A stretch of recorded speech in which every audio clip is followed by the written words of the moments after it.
বেসরকারি খাতে ঋণ প্রবৃদ্ধি টানা ৬ মাস ধরে ৭% নিচেই আটকে রয়েছে। ২০২৫ সালের নভেম্বর শেষে প্রবৃদ্ধি নেমে এসে ৬.৫৮%, যা বাংলাদেশ ব্যাংকের নির্ধারিত লক্ষ্যমাত্রার চেয়েও কম।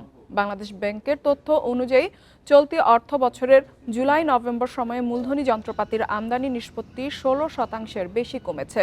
এতে দেশের বিনিয়োগ পরিস্থিতি নিয়ে নতুন করে উদ্বেগ তৈরি হয়েছে। রাজনৈতিক অনিশ্চয়তা, উচ্চ সুদের হার, জ্বালানি সংকটের কারণে মূলত কমেছে বিনিয়োগ।